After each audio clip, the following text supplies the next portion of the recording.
Hey friends, I'm finally getting around to repairing this 3DS that powers down with a popping noise when we try to turn it on.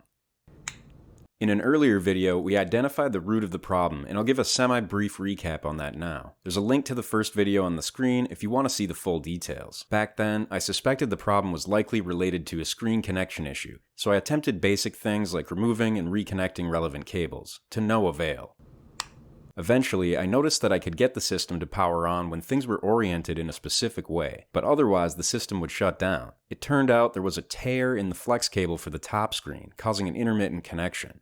When the system can't sense the screen, it powers off, and so the damaged cable is causing this exact problem. That cable is strained quite a bit each time the lid is opened or closed, so trying to tape it or something like that simply wouldn't have been a viable long-term fix. Replacing the flex cable seemed like the best path forward, but I didn't happen to have one of those in my back pocket at the time. Since then, I'd ordered a new cable but have been sitting on it for a while at this point. Honestly, I wasn't looking forward to this repair given how challenging it was to remove the cables from the hinge opening in the first video. I was dreading having to go through that again. But the things that scare us are where we grow the most, right?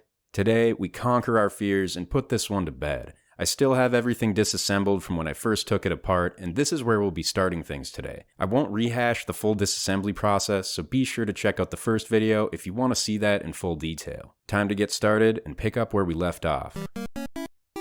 With the top screen in front of us, we need to replace this entire flex cable that spans the back of the screen.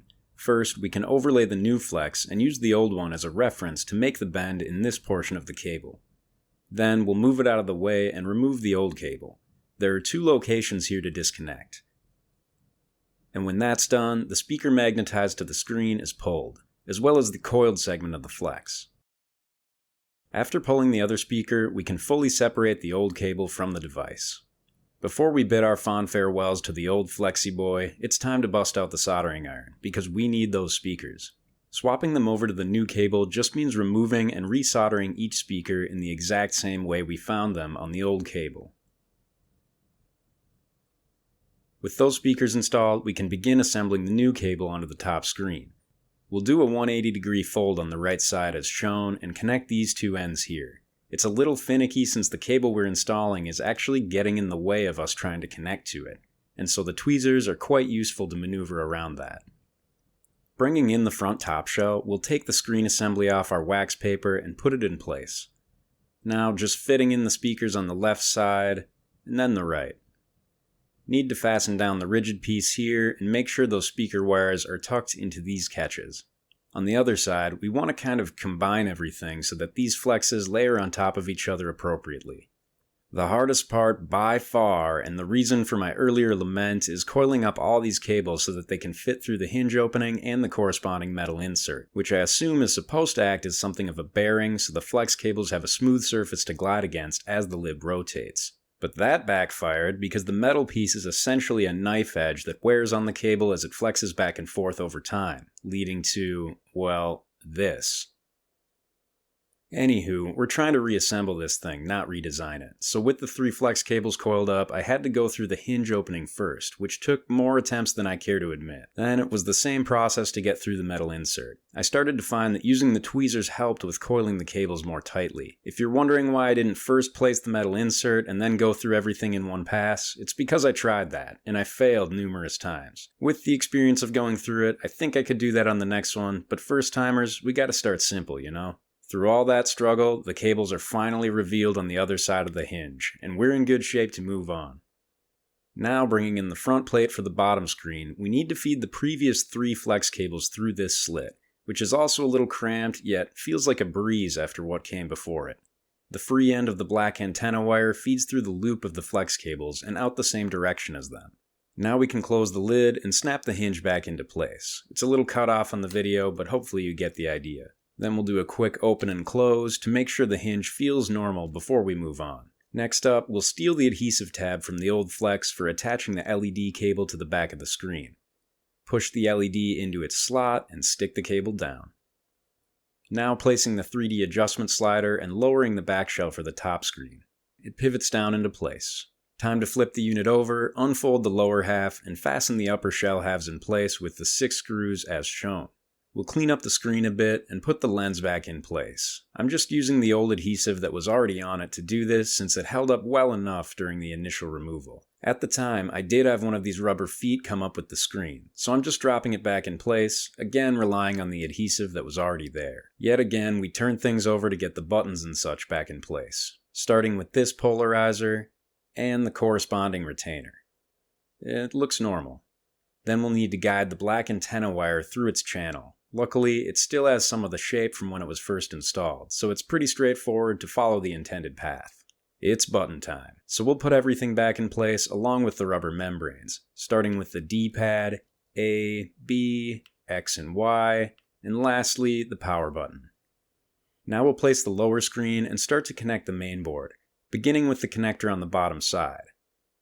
When that's latched, we can lower the board while also making sure that volume slider is in the right spot. A few cables are pinched under the board, so we slightly lift it up to pull them out with the tweezers.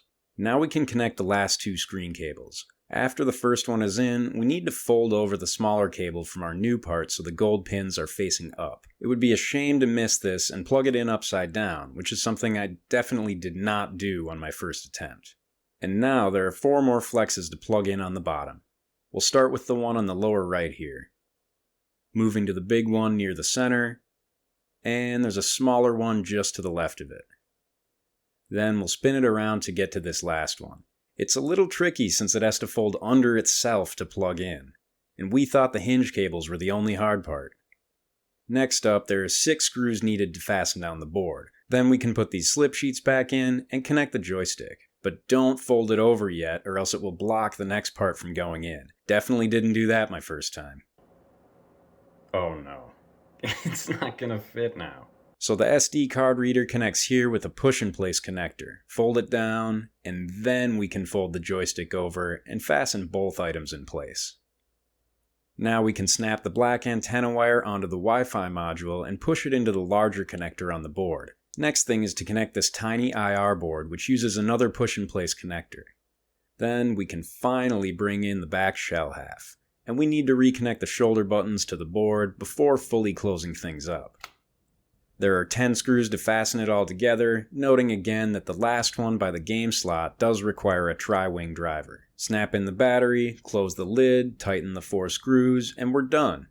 We'll put in a fresh new stylus and find out if what we did was good. Let's test this out. It looks like we have power. Now, will the screen turn on? Of course it does. Was there really any doubt? Like I said at the beginning, I knew repairing this 3DS would be more than a little challenging, and that's why for the last 5 months I chose to spend my time on everything other than fixing it. I am glad I eventually got around to it. It's always a good thing when you can save a classic gaming treasure like the one we have here. Pretty much every 3DS model that followed this one is superior, but there is a certain charm to the original that still holds up. Don't you agree? That's it for today, y'all. I'm glad we fixed it, and I hope this video is helpful if you want to attempt it yourself sometime, or even if you just enjoy seeing game repairs like this one. Thank you so much for watching, and please let me know what you thought in the comments. If you're still listening to me, now is the perfect time to like the video, subscribe, and go watch one of my other repairs. Until next time, friends, take care.